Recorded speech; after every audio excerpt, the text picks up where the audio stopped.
Good afternoon, ladies and gentlemen. My name is Amanat Ali, and I am press counselor at the Permanent Mission of Pakistan. It is my pleasure to welcome you all to this press briefing. Today, we are joined by Mr. Bilawal Bhutto Zardari, who is former Foreign Minister of Pakistan and is leading a multi-party parliamentary delegation to the US. He'll make a brief statement and then the floor will be open for question and answer. Joining him on the stage is Permanent Representative of Pakistan, Ambassador Azam Iftikhar Ahmed. Thank you, sir. Good afternoon, ladies and gentlemen. It's a pleasure to be back at the United Nations. I wish it was under better circumstances. I'd like to use this opportunity to share with you Pakistan's perspective of the recent conflict with India and the path forward. I'm sorry to disappoint you. I have no pictures and slides to show you today. But all jokes aside, May 7th this year, India launched illegal strikes within Pakistan in violation of the UN Charter, in violation of international law. They targeted civilian infrastructure, they targeted religious worship places, they targeted dam, water and energy infrastructure, and innocent civilians, women and children, lost their lives. India used as a premise for this attack the terrorist attack that took place in Indian-occupied Kashmir a couple of weeks earlier. We express our sympathy with the victims of terrorism, and Pakistan has consistently and unequivocally condemned terrorism in all its forms and manifestations. Immediately following this terrorist attack, the Prime Minister of Pakistan, Mr. Shehbaz Sharif, offered publicly to India and the international community that Pakistan was ready to be part of any impartial international investigation into this terrorist attack. We did so because we were confident, our hands were clean, and we had nothing to do with this terrorist attack. The Indian government refused Pakistan's offer and chose instead to conduct their illegal strikes. Pakistan only ever acted in self-defense. We never initiated any violence against India. On the first night, when their planes attacked our country, Pakistan's military responded with precision. They only targeted and downed 6 planes because we believed those 6 planes were the ones who released their load on Pakistan. Following that, the Indian government, in the next 2 days, launched missile strikes into Pakistani territory, and as a response to that, Pakistan responded in kind. Due to the intervention of the international community, and I'd like here particularly to mention the role of the US President Donald Trump and his team led by Secretary of State Rubio, we did manage to achieve a ceasefire between India and Pakistan.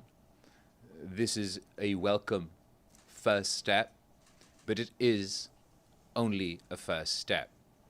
I must emphasize that the global community today is less safe post this ceasefire, post this conflict in India, than we were before.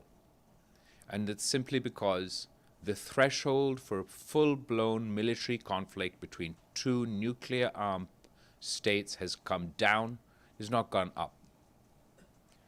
We've seen during the course of this conflict how quickly the escalation ladder between our two countries rose, and the concern is that the next time there is such an incident, there may not be time for the international community to intervene before things get a lot worse. That is why it is absolutely important for Pakistan, but for the international community by and large, to continue to pursue dialogue and diplomacy is the only viable path to peace. Pakistan's position today is that we would like to have a comprehensive dialogue with India that, of course, discusses the issue of terrorism.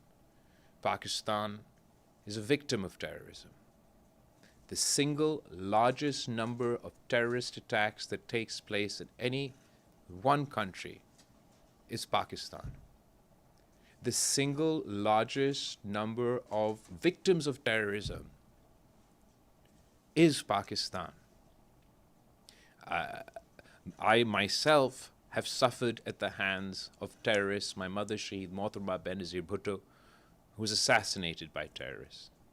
The military leadership in Pakistan, the political leadership in Pakistan, Pakistan as a country, is not the caricature that India would like to paint of us. The political leadership have fought against these beasts, these terrorists on the front line, and we've paid a heavy cost in that battle. Our military leadership has fought these beasts on the battlefield. They've earned their honors and their titles and their promotions as a result of the taking them on in South Waziristan, taking them on in North Waziristan. Last time I was here before you, I was the foreign minister of Pakistan. Pakistan managed to go through the FATF process. And we had the FATF as an organization endorse that Pakistan has taken the appropriate measures for CT, for combating terror financing. It has become too easy internationally for hegemons, wannabe hegemons, to use the whistle of terrorism to justify illegal actions, to justify violent actions in Muslim countries, Muslim communities. You cannot take on terrorism. You cannot combat terrorism if you're going to use it as a political tool to demonize the Muslims within your own country, a political tool to demonize the Muslims in Indian-occupied Kashmir, and as a political tool to demonize your neighbor. Pakistan would still like to cooperate with India to combat terrorism. We can't leave the fate of 1.5, 1.7 billion people in the hands of non-state actors and terrorists. For them to decide at a whim that two nuclear-armed powers will go to war. And this is the new normal or the new abnormal that the Indian government is trying to impose on the region. That if there's a terrorist attack anywhere in India, anywhere in Indian-occupied Kashmir, it means war with Pakistan. And reciprocity would mean that any terrorist attack in Pakistan, particularly given our long list of complaints about Indian involvement in Balochistan and Pakhtunkhwa with the BLA, with the war with India, that is untenable. You can't have no dispute resolution mechanisms between two nuclear-armed countries. In addition to a dialogue on terrorism, where hopefully we're able to agree to some sort of mechanism, where if India has any complaints or Pakistan has any complaints, we should be able to bring those complaints to a mutually agreed forum, where we work together to identify the terrorists, to track the terrorists, and deliver justice to the victims of terrorism. To ensure that we cooperate to address this issue, rather than as a knee-jerk reaction go to war. In addition to this, obviously, there's a root cause. And in this case, the root cause of terrorism in Indian-occupied Kashmir is the unresolved agenda of Kashmir before the United Nations Security Council. There are promises that we made as an international community to the people of Kashmir, that India made to the people of Kashmir, and those promises are still not kept. if we're going to continue to ignore this issue and allow that wound to fester, there will forever be a bone of contention between India and Pakistan. In addition to Kashmir, the most recent front that India has opened in the context of this crisis is the weaponization of water. The violation of the Indus Water Treaty by the Indian government must be condemned across the board. We cannot allow this precedent to be set. The mere threat to cut off the water supply for 200 million people is a violation of the UN Charter. Acting on this threat would be seen as an act of war by Pakistan. This is not something I say with any pleasure. Pakistan does not seek to be in this position. But I ask any country that if their lifeline was being cut off, if their water supply was being cut off, how would they react? The weaponization of water, given the challenges of climate change, the water scarcity that we anyway face in Pakistan, is something that surely no civilized country can endorse. No civilized country must allow for this precedent to take root. The Pakistani delegation today is concluding our trip here to New York and our engagements at the United Nations, where we engage with various representatives of different countries and obviously of the United Nations, including the UN Secretary General, the President of the UN, the Security Council, E10 Group, and others, where Pakistan has appealed to the international community to assist us in our pursuit for peace.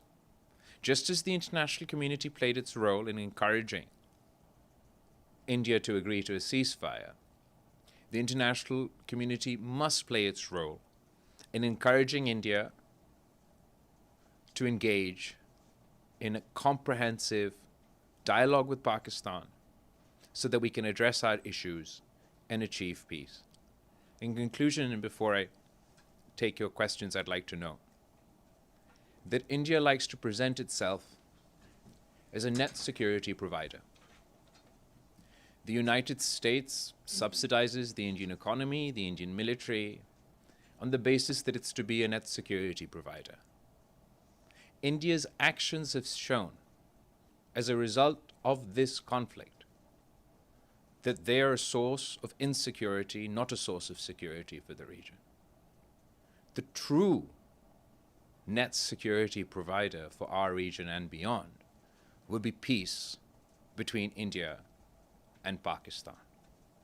The President of the United States has a unique opportunity to deliver on his commitment to peace within the context of India and Pakistan. The United States enjoys good relations with Pakistan and enjoys good relations with India.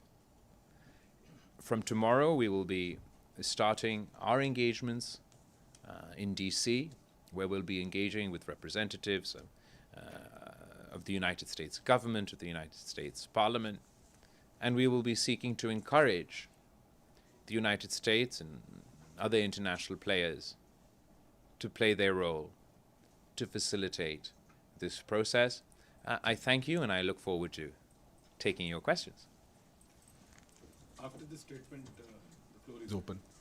Yes. Thank you, Minister. Nice to see you again on behalf of the United Nations Correspondent Association. Thanks for the press conference. I have two questions. My name is Betül Yürük with CNBC Turkey.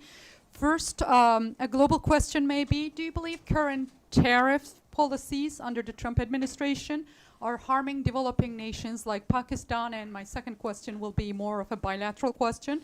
Turkey and Pakistan have long enjoyed very close political ties. And recently, with drone sales on the rise, can defense trade reshape economic ties between the two countries, between Pakistan and Turkey? Thank you. Thank you so much. As far as the tariff policies are concerned, I think everybody has their own experience. I believe that every crisis has an opportunity, and while the tariff policies surely pose challenges, they also pose great opportunities, particularly in the context of India and Pakistan, U.S. and Pakistan. What it means is we're able to have a more comprehensive dialogue about overall trade between Pakistan and the United States. Trade between Pakistan and the United States has the Euro sort of the largest market for Pakistan, but we still haven't managed to unlock the true potential of this relationship. So while there are challenges in this whole in the context of tariffs, we believe that there is a opportunity in this crisis. We will be availing this opportunity, hopefully, for economic benefit, not only for Pakistan but also for the United States. There's a trade delegation coming soon to DC to engage with the Trump administration on economics, on trade in general. As far as Turkey and Pakistan, we have a long history. Our relationship has stood the test of time. The people of Pakistan deeply appreciate the role that the government of Turkey, but also the people of your country, played in this during this conflict. As far as defense sales or our economic cooperation, I'm sure that'll also grow from strength to strength. Turkey has always played a responsible role on the global stage, and I do hope that even in this context, they're able to advocate for dialogue and diplomacy in the pursuit of peace. Dr. Siam. Thank you so much, Abdul Hamid Sayam. Nice to see you again. I'm from Arabic Daily, Al-Quds Al-Arabi.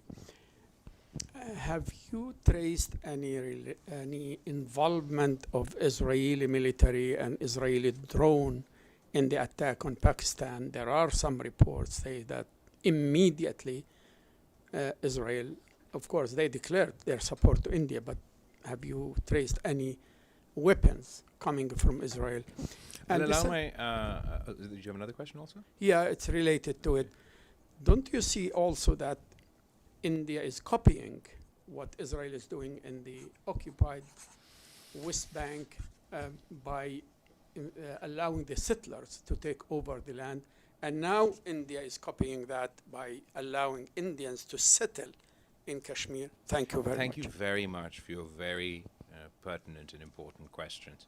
As far as the details of the Israeli equipment involved, I'll allow my team to expand if necessary. As far as I'm aware, absolutely.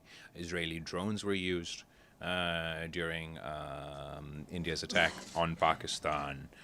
The parallels you draw, obviously, let me emphasize from the outset, there's no meaningful comparison that I can make between the plight of the Palestinians and the plight of Pakistan, or the plight of Kashmir. What we're seeing in Gaza, what we're seeing in Palestine is uniquely outrageous, inhumane, and condemnable in all shapes, forms, and terms. Having said that, there are certain parallels that can be drawn. The actions of the Indian government post-2019 to do with the imposing demographic changes within Kashmir does draw parallels between what the settler program within the West Bank. As far as being inspired, India being inspired by the Israeli government, unfortunately it's being inspired in all the wrong ways. Its conduct outside of international law, its violation of international governments, the United Nations Charter, the arrogance with which it thought it could get away with this, that you can just scream terrorism and it justifies that you can attack any Muslim country at whim. It's based on these building of precedents that we've seen over time, be it in the context of the Iraq War, and obviously the actions within Gaza recently have inspired some of the actions by the Indian government. But Mr. Modi is sort of the Timu version of Netanyahu. Okay? It's a poor copy. And we call upon the Indian government to not be inspired by the worst examples possible. We pride ourselves, we in Pakistan pride ourselves that we're the heirs of the Indus Valley civilization. Mohenjo-daro is a stone throw away from my constituency back home. India also prides itself that they're the heirs of the Indus Valley civilization. So we should act as heirs of the Indus Valley civilization and not as how we have been acting. One of the most incredible things about the Indus Valley civilization is that with all the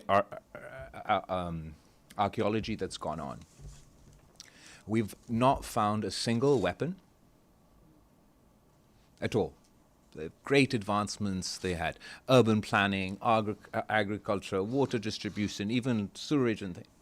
Not a single weapon. How far we've come from our roots.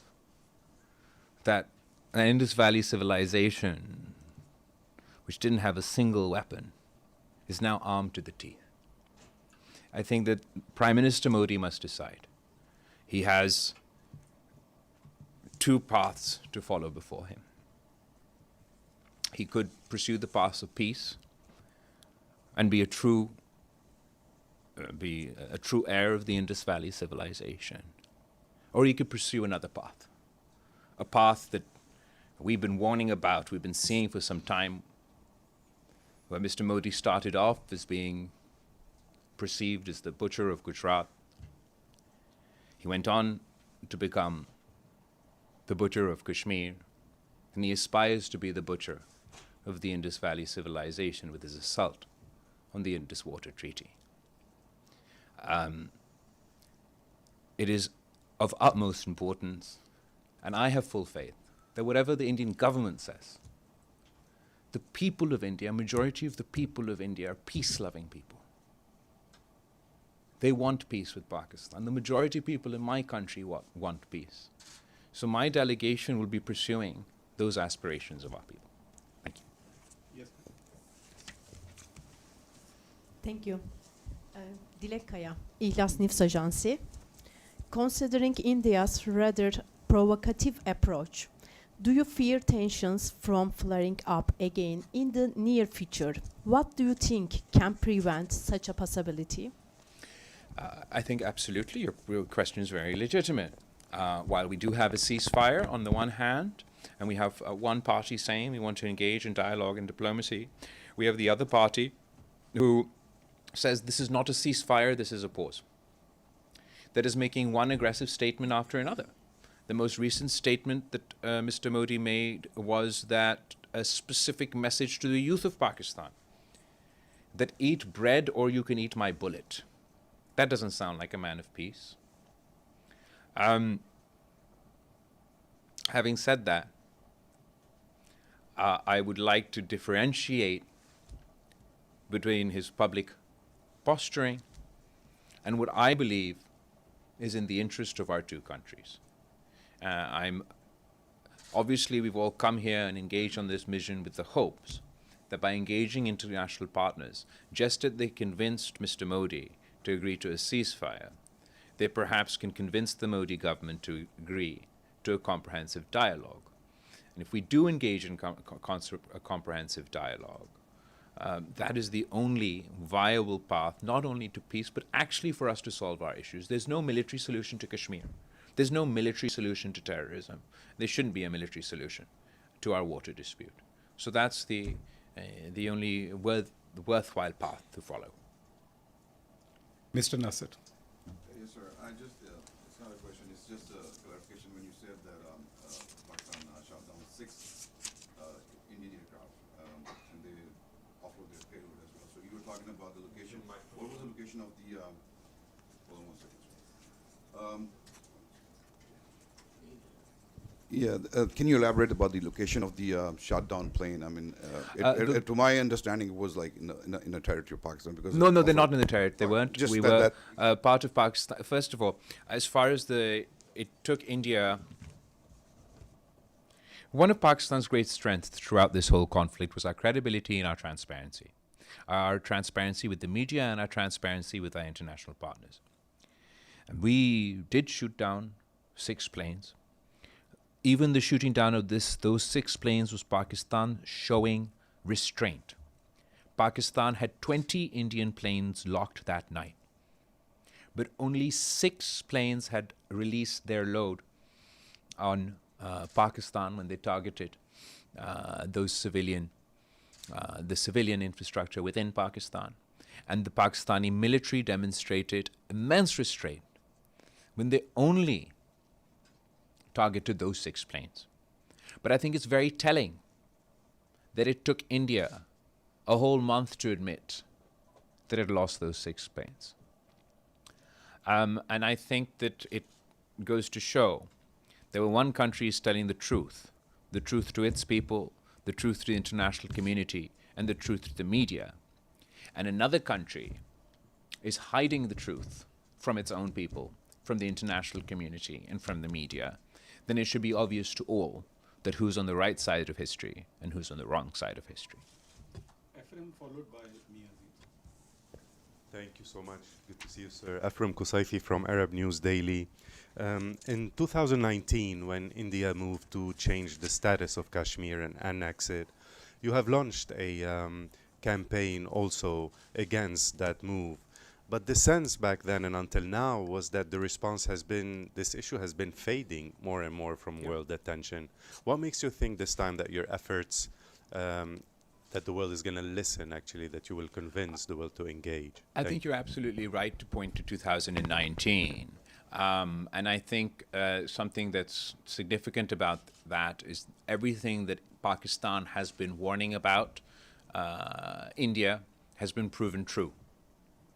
We were saying that they're not interested in international law. We were saying they're increasingly becoming a rogue state. And they've demonstrated by their actions in 2025 that that's exactly what they are. The difference between 2019 and 2025 is we went to war.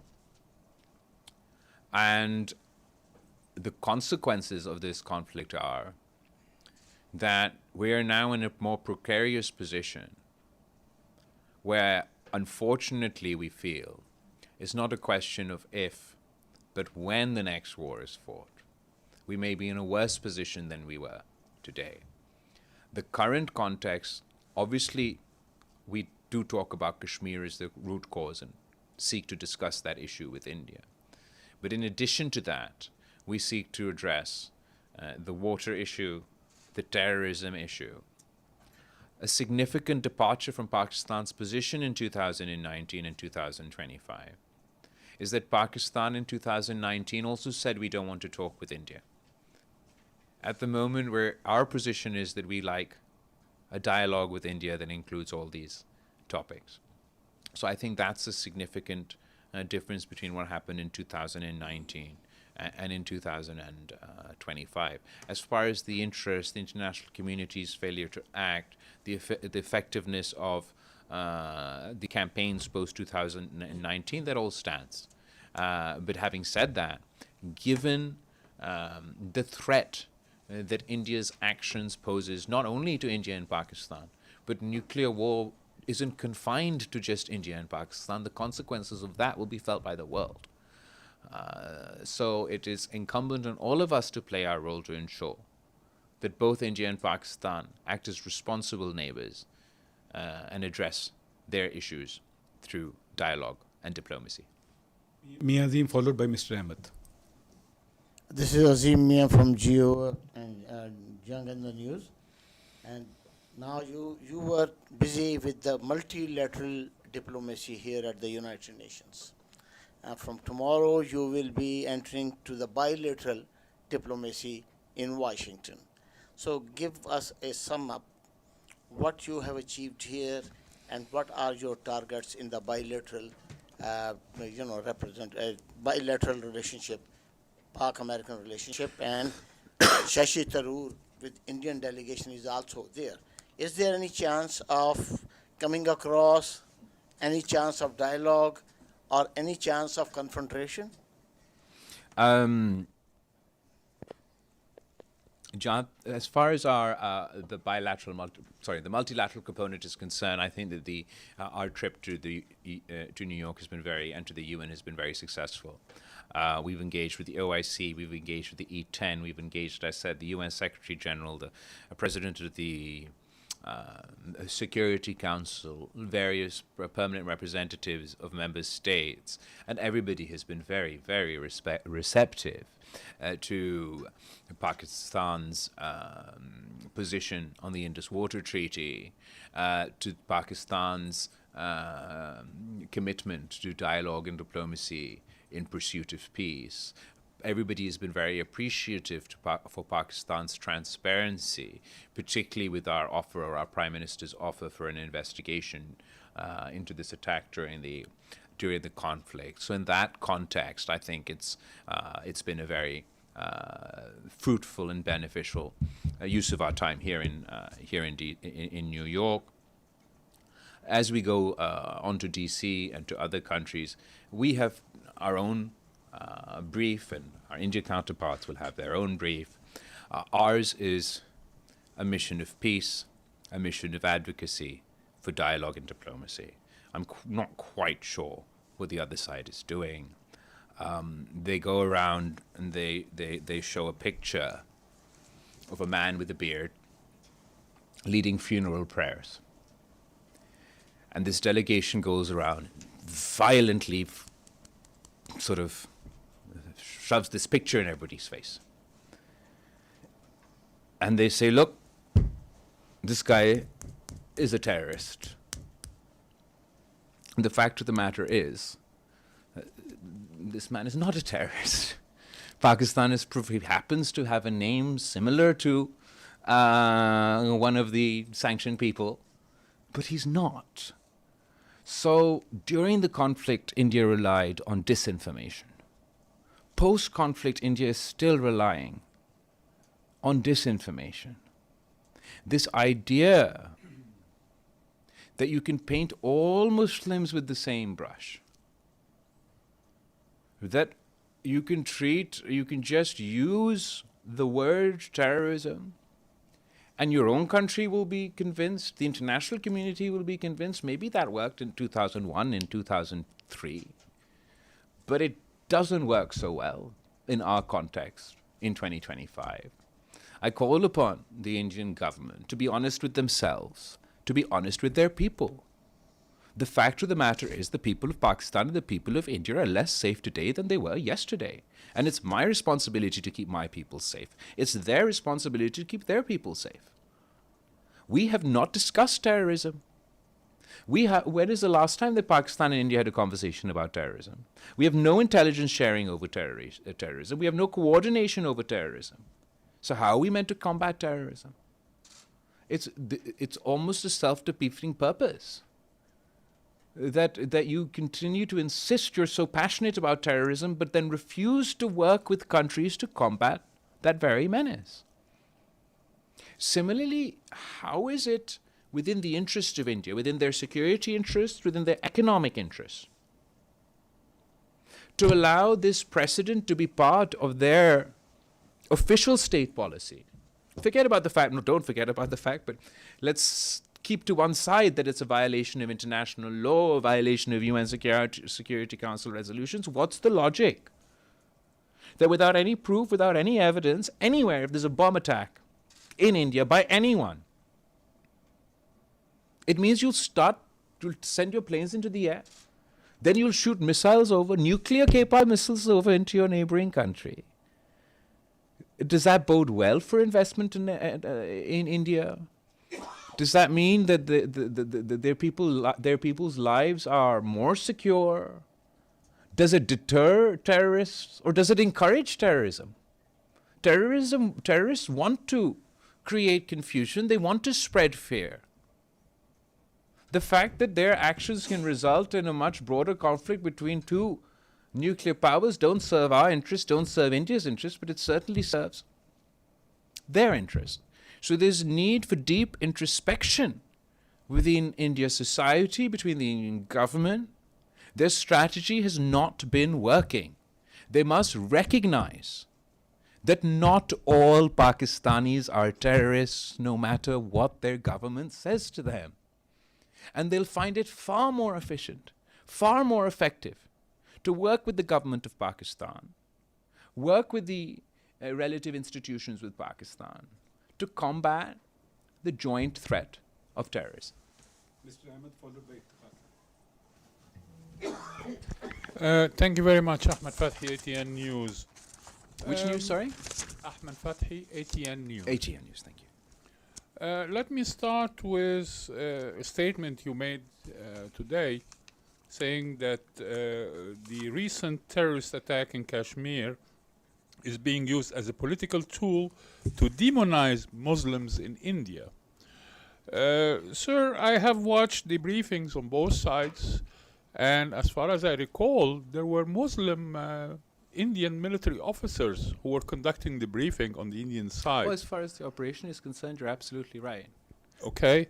The other thing, my main question is a follow-up on my colleague Batul about tariffs and trade Okay, can war. I just answer your demonizing question Okay, first? sure. Terrorism in general is used by India to demonize Muslims within their territory. This, I'm not specifically limiting it to this attack, but the Indian political environment is such that the word terrorist is used as a wolf whistle to either whip up sentiment against Muslim minorities within the Indian mainland, to demonize, to paint all Kashmiris within Kashmir who are opposed to the policies of the Indian government not as legitimate voices of opposition, not as a form of resistance, but they demonize everyone as terrorists. Surely those who attack civilians are terrorists. But those people who raise their voice for the right to self-determination of their people are not terrorists. The Indian government has not only demonized Muslims within their own country and minorities within their own country. Pakistan has complaints about India financing and supporting terrorist activity within our country, but also Pakistan is not alone in having these complaints against India. For example, India has been targeting Sikh activists across the world. They've done so within Pakistan, where the Indian government has funded defunct terrorist organizations within Pakistan to conduct assassination of Sikh activists within Pakistan. The Indian government has engaged in similar criminal activity in Canada, where they've targeted Sikh activists in Canada. The Indian government has engaged in similar criminal activity here in the United States. The policy of the RSS or the BJP government to the Muslim minority within India is not something new. It's a known fact. What they do within their own country is up to their own system. When they start implying that all Pakistanis are terrorists as a result of the fact as a result of the actions of a few terrorists, I believe that's demonizing an entire population. Thank you. Let me move to the trade and bilateral with the U.S. since you're going and your delegation are heading to Washington, D.C. And I'm assuming you're going to have meetings in Congress and House and Senate, as well as the think tanks. How should Pakistan position itself in the current milieu of evolving competition between China and the West, led by the U.S. In the current environment, especially given that you have the CPEC, the China-Pakistan Economic Corridor project, which have economic significance and rising as well global scrutiny of strategic infrastructure investments. What's your message going to be to Congress to rebuttal this accusation of being that you are warming up more to China? We have economic relationships with both the United States and China.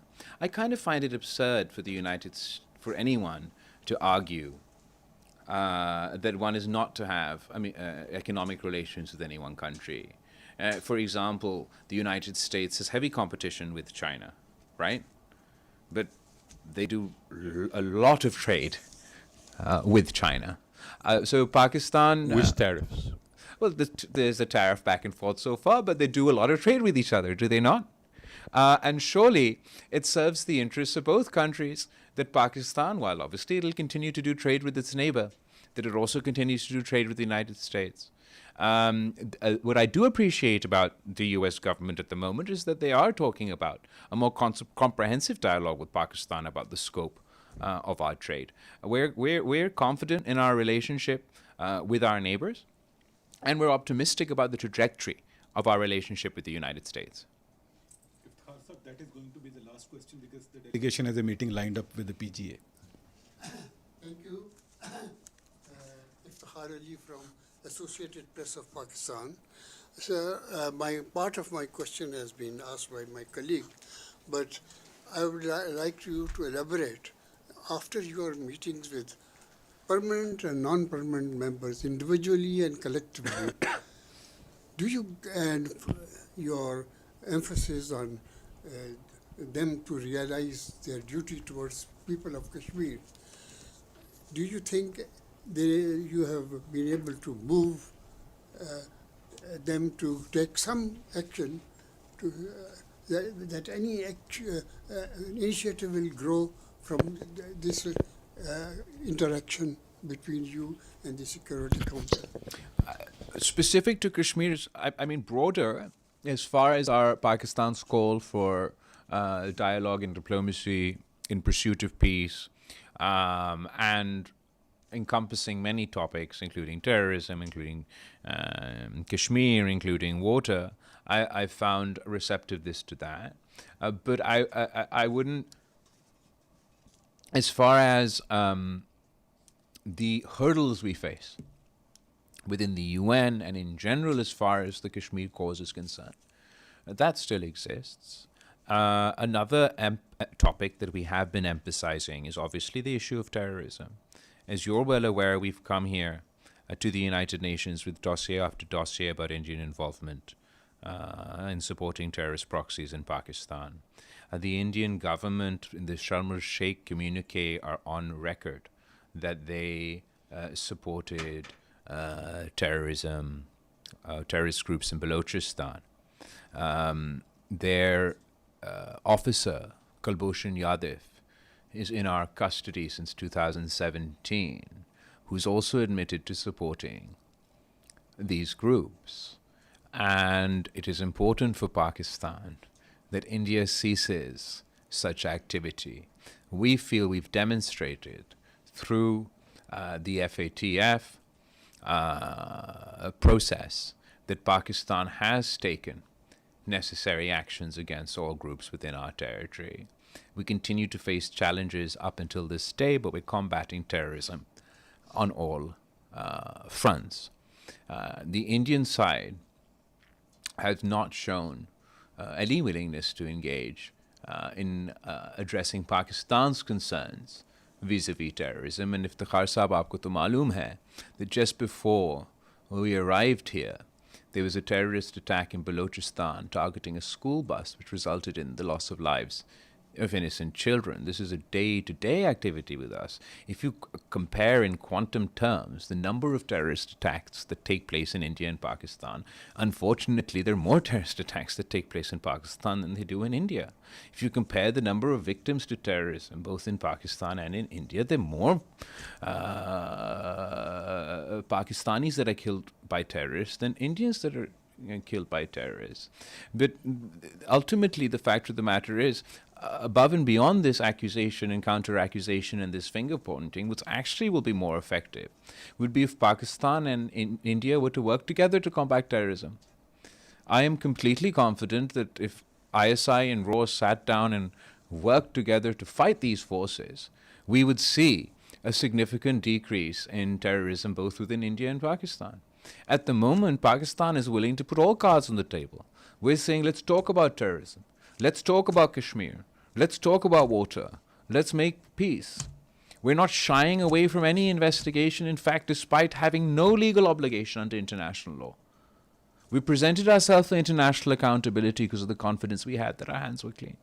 There's only one country that is running away from dialogue, running away from an investigation, refusing to accept international law, refusing to accept the UN Charter. So either we decide that the UN Charter doesn't apply, international law doesn't apply, and therefore it no longer applies to Pakistan and it no longer applies to India, and we'll do as we might.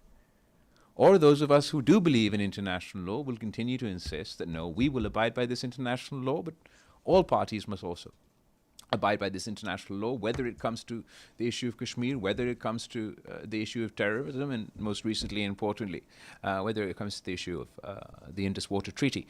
Thank you, everybody, for all your questions, and I hope I... Thank you so much. Jaldi, jaldi. I'm from Suno News, Pakistan. My question is that Pakistan is apparently a victim in terrorism. So TTP is very active in that region, and apparently India is supporting TTP. Is there, we raise the voice and the world can listen our voice to support us in this terrorism against these terrorist groups, especially in TTP? Both groups, the TTP, the PLA, and other such terrorist groups, Pakistan has their complaints about the cross-border support from various neighbors. We've presented this proof before this forum and other forums. We haven't shied away from combating these forces within our country, but ultimately, it is important for us to work with our neighbors to ensure that we cut off this support, that terrorism is not used as a tool of Indian foreign policy. It's something that everybody has to understand, that if they think that they can fund some terrorist group today to kill some Sikh activists, tomorrow those very groups will form a problem for them.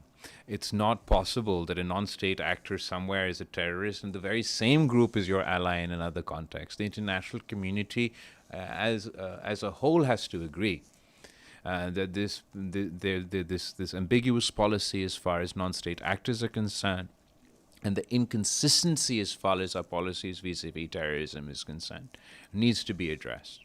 Pakistan has been a very responsible partner in the fight against terrorism. We've suffered in the fight against terrorism. We've learned and grown as a result of our combat experience with these terrorists. We've learned our lessons. It's now time for the world to learn theirs. Thank you.